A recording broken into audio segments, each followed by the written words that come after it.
Hello my dear students, आज के video में हम देखेंगे lesson number 11 our home and environment. Page number 51 हमने कंप्लीट कर लिया था। Up to here we had completed. Okay, now will see 52 page number. See, यहाँ पे आपको क्या दिख रहा है? बहुत सारे घर दिख रहे हैं ना, अलग अलग तरह के घर दिख रहे हैं ना ये पिक्चर में। अपनी बुक सामने रखो, आपको दिखेगा। पेज नंबर 52 ओपन करना है और यहाँ पे बीच में ना एक मैप दिख रहा है, major regions and types of houses India में। अलग अलग तरह के जगह पर अलग अलग तरह के घर कैसे होते हैं वो हमें इसमें बताया गया है, कौन से रीजन में किस तरह के घर होते हैं। अब देखिए यहाँ पे माउंटेनियस रीजन है, यानी पूरा पहाड़ी इलाका है। यहाँ पे भी देखिए माउंटेनियस रीजन बोला है। यहाँ पे इस रीजन में भी पूरा माउंटेन्स होते हैं, पहाड़ होते हैं। आपको पता है यहाँ पे हिमालय पर्वत है ना, तो ये पूरा माउंटेनियस एरिया है। तो यहाँ के घर कैसे होते हैं आपको दिखा दूँ मैं। देखिए, ये देखिए इस तरह का घर ये यहाँ पे दिख रहा है आपको। माउंटेनियस रीजन में किस तरह का घर होता है। फिर यहाँ पे देखिए ये भी घर दिख रहा है आपको। स्लोपिंग, इसके जो रूफ है वो स्लोपिंग दिख रहा है हमें। क्यों होगा ऐसे? क्योंकि इस इलाके में क्या बोलेंगे, स्नोफॉल होता है ना। बर्फ़ गिरती है, बर्फ़ गिरती है तो वो बर्फ़ जो है इस रूफ के ऊपर गिरेगी तो वो ऐसे फिसल कर नीचे गिर जाएंगे। इसलिए इस तरह के स्लोप वाले घर होते हैं जहाँ पे बर्फ़ गिरती है। ऐसी जगह पे स्लोपिंग रूफ होते हैं। फ्लैट होगा तो क्या होगा? ऐसे इस तरह का फ्लैट अगर होगा घर तो क्या होगा? क्योंकि अगर फ्लैट होगा तो वहाँ पे बारिश या स्नोफॉल जो होगा वो स्नो वहीं पे रुका रहेगा छत के ऊपर, और ऑलरेडी वहाँ पे इतनी ठंड होती है तो बर्फ़ के कारण और भी छत ठंडा हो जाएगा तो घर में और ज़्यादा ठंड लगेगी। इसलिए वो बर्फ़ जो है वो नीचे गिर जाए, इसलिए इस तरह के स्लोपिंग वाले रूफ़ वहाँ पे होते हैं। फ्लैट रूफ़ नहीं होता, फ्लैट रूफ़ के ऊपर बर्फ़ जम जाएगी और इसीलिए इस तरह के घर वहाँ पे होते हैं, है ना। अब देखिए यहाँ ये एक माउंटेनियस रीजन में ही इस तरह का स्लोपिंग ही रूफ़ है, लेकिन ये वाला घर यहाँ पे देखिए अलग तरह का है। माउंटेनियस रीजन ही है लेकिन इस तरह का घर वहाँ पे होता है। फिर ये वाला देखिए प्लेन्स, प्लेन्स यानी थोड़ा फ्लैट सरफेस होता है, वहाँ पे माउंटेन्स नहीं होते हैं। ऐसे एरिया में इस तरह का घर होता है। हर तरह के रीजन में किस तरह के घर होते हैं यहाँ पे हमें इस मैप में बताया गया है।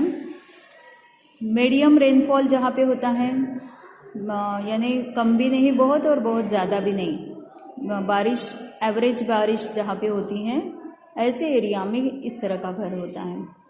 ये भी ठीक है। अब यहाँ पे रीजन ऑफ हेवी रेनफॉल, बहुत ज़्यादा रेनफॉल जहाँ पे होता है ना वहाँ पे इस तरह के घर होते हैं। देखिए दिख रहा है आपको, ये इस तरह के घर होते हैं। हेवी रेनफॉल जहाँ पे होता है ना इस तरह के घर होते हैं। फिर हम देखेंगे प्लेटू रीजन जो होता है वहाँ पे ये इस तरह के घर होते हैं।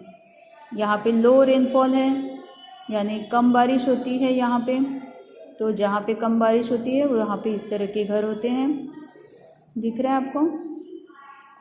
यहाँ पे भी देखिए मार्श रीजन, वहाँ पे भी इस तरह का घर होता है। डेजर्ट रीजन, डेजर्ट यानी यहाँ पे देखिए खुला खुला लग रहा है ना बहुत ज़्यादा, क्योंकि डेजर्ट में गर्मी बहुत होती है और रेत आती है घर में, इसलिए देखो घर में इस तरह की बड़ी बड़ी दीवारें लगी हुई है। कंपाउंड वॉल भी ऐसी है कि घर में रेत ना आ सके, इस तरह का घर यहाँ पे होता है। ठीक है, तो ये हमने ऑब्ज़र्व कर लिया है। यहाँ पे देखिए रीजन्स ऑफ हेवी रेनफॉल ये सब यहाँ पे दिखाया गया है। Medium rainfall, region of low rainfall, ये सिर्फ आपको ऑब्ज़र्व करना है इस मैप में। इसी तरह 10th लेसन में भी मैप ऑब्ज़र्व करके उसके नीचे के क्वेश्चन आंसर्स आपको सॉल्व करने हैं। मैप को ऑब्ज़र्व करना है, सारे इंस्ट्रक्शंस दिए रहते हैं मैप में, सब कुछ बताया जाता है इंडेक्स में, कहाँ पे क्या लिखा है, किस तरह से कौन सी चीज़ दिखाई गई है, वो सब मैप में हमें बताया जाता है। उसके ज़रिए हम उसके क्वेश्चन आंसर्स लिख सकते हैं। तो वो ओरली ही करना है, आपको लिखने की ज़रूरत नहीं है। अब यहाँ पे देखिए, ये सब घर को ऑब्जर्व करने के बाद ना आपको ये टेबल भरना है, फिलअप करना है इसमें, ठीक है। यहाँ पे देखिए एक एग्जांपल दिया है, जैसे प्लेन है, प्लेन यहाँ पे दिख रहा है ना आपको, प्लेन कहाँ पे, ये है। तो इसके घर को ऑब्जर्व करना है, प्लेन पे जो घर है, जैसे ये वाला, ये वाला, इसको देखकर आपको ऑब्जर्व करना है कि कैसा घर है ये प्लेन वाला, उसका टाइप कौन सा है, फ्लैट रूफेड हाउस है, फिर रेक्टेंगुलर शेप में है, रेक्टेंगुलर लग रहा है ना ये ऐसे रेक्टेंगल, और वुड और अर्थ से बना हुआ है, मट्टी से और लकड़ी से बना हुआ ये घर है, और वॉल जो है इसके स्टोन और मट्टी से बने हुए हैं। तो इसी तरह आपको ऑब्जर्व करके बाकी टेबल जो है ये फिलअप करना है। आगे बढ़ते हैं। People build houses to suit the climate of their region using the natural resources that are available. अब देखिए हर जगह के घर अलग अलग क्यों होते हैं, क्योंकि वहाँ पे जो मटेरियल यूज़ होता है, वहाँ पे जो अवेलेबल होता है मटेरियल, उसी मटेरियल को वो यूज़ करते हैं घर बनाने के लिए। और वहाँ का एटमॉस्फेयर कैसा है, वेदर कैसा है, वो सब देखकर उस हिसाब से घर बनाया जाता है। Differences in the construction and building material give rise to the different types of houses.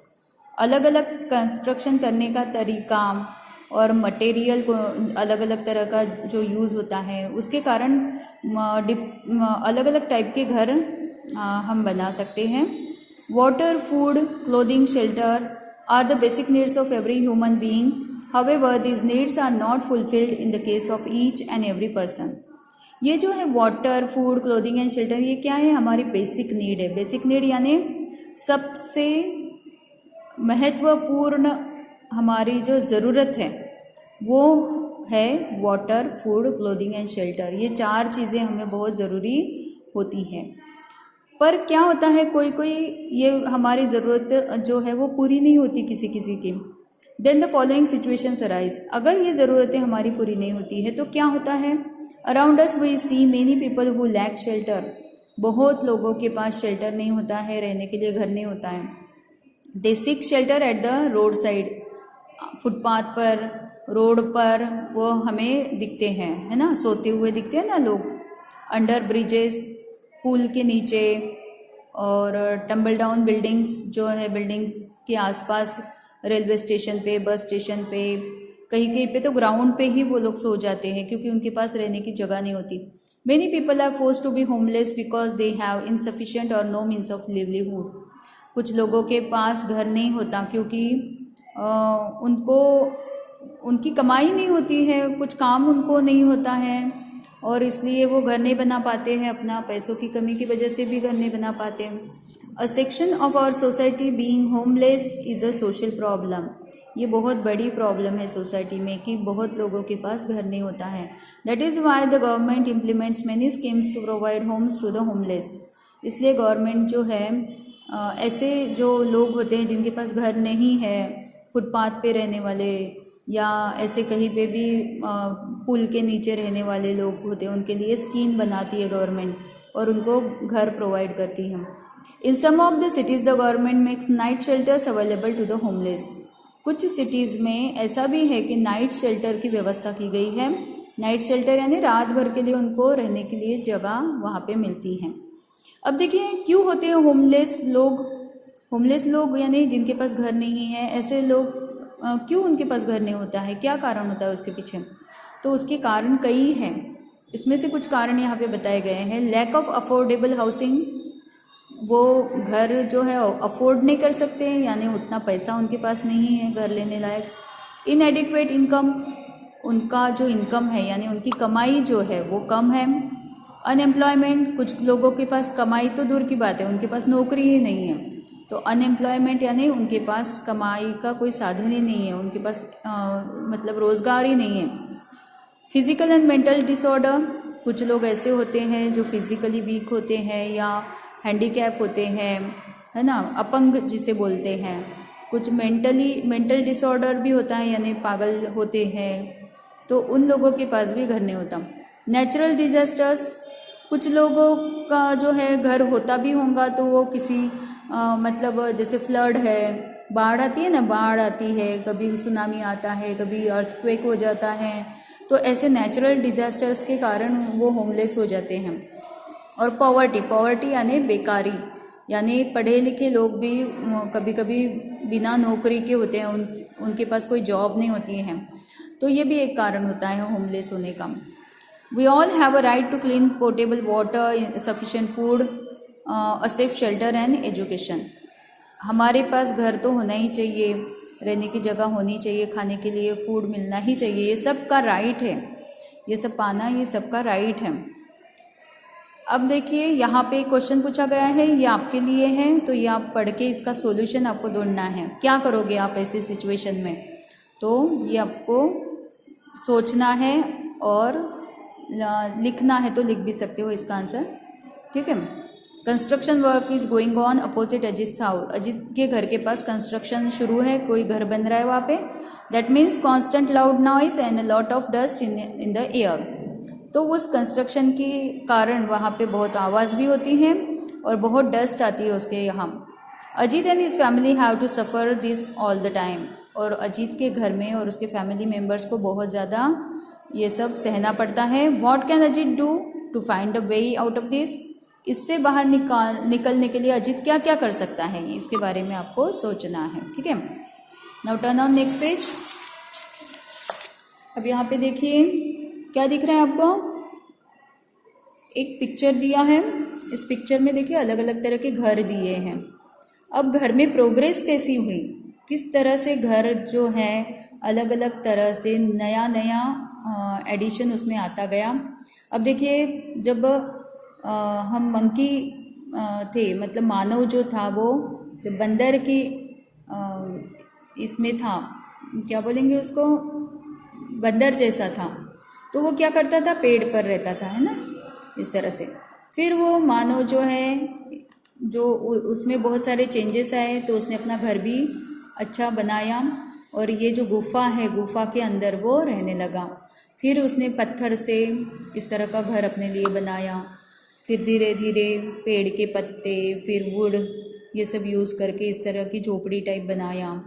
फिर उसके बाद इस तरह का थोड़ा मजबूत घर उसने बनाया और कुछ बाम्बू वाम्बू यूज़ करके और लकड़ियाँ यूज़ करके ये घर बनाया है। फिर उसके बाद थोड़ा इस तरह का घर बना, है ना, और फिर ये पक्का मकान जो है वो बना। और ये मकान बनने के बाद लास्ट स्टेज पे बड़ी बड़ी बिल्डिंग्स वो बनाने लगा खुद के लिए। तो मानव की जो प्रोग्रेस है शेल्टर में, ये इस तरह से चेंजेस आते गए, आपने देखा यहाँ पे पिक्चर्स में पूरा दिखाया गया है। अब आपको देखना है कि इसमें कुछ मटेरियल दिए हैं इस टेबल में और उसका ओरिजिनल सोर्स कहाँ क्या है, मतलब किससे वो बना है। जैसे यहाँ पे दिया है देखो, सीमेंट, लाइमस्टोन से सीमेंट बनाया जाता है। तो आपको क्या करना है, ये सर्च करना है, यूट्यूब पे सर्च करो या गूगल पे सर्च करो कि कौन सी चीज़, ये जो ब्रिक्स है, ब्रिक्स किस चीज़ से बनते हैं, आयरन कैसे बनता है, वुड जो है वो कहाँ से मिलता है, वाटर जो है वो कैसे बनता है। तो ये सब आपको ढूंढ के लिखना है, ठीक है।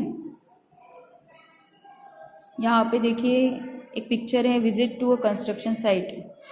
ये बच्चे जो है कंस्ट्रक्शन साइट के वहाँ पे विजिट देने आए हैं और ये इंजीनियर है जो दिखा रहा है कंस्ट्रक्शन वर्क कैसे होता है, क्या होता है, ये बच्चों को दिखा रहा है। दो यहाँ पे कुछ बताया है, ऑलवेज रिमेंबर में, though there are so many different types of houses, everyone is attached to their own house. It is not only the walls and doors and windows and the roof that make up a house. It is the people who live in that house and their love and affection for one another that turns a house into a home. देखिए घर कोई सिर्फ दीवारों से या दरवाजे या window से नहीं बनता है, छत से नहीं बनता है। वो कैसे बनता है, घर के लोगों का जो प्यार होता है, घर में हमारे जितने लोग रहते हैं वो एक दूसरे से प्यार करते हैं, एक दूसरे की चिंता करते हैं, मुसीबत में एक दूसरे का साथ देते हैं। इन सब चीज़ों से घर बनता है। घर सिर्फ चार दीवारें नहीं होती हैं, दरवाज़ा, दीवार, छत, इतना ही नहीं होता है घर में। घर किससे बनता है, वो हमारे घर में रहने वाले लोगों से बनता है ना। हम कहीं पे भी जाते हैं तो हमारे घर की याद हमें ज़रूर आती है। क्यों आती है? क्योंकि घर में रहने वाले लोगों से हम प्यार करते हैं, इसलिए हमें घर की याद आती है ना। तो चलिए, यहाँ तक हमारा ये जो सेकंड वीडियो है इस लेसन का हम ख़त्म करते हैं, और अगले वीडियो में हम आगे का पढ़ेंगे। Okay, thank you, have a nice day, love you all.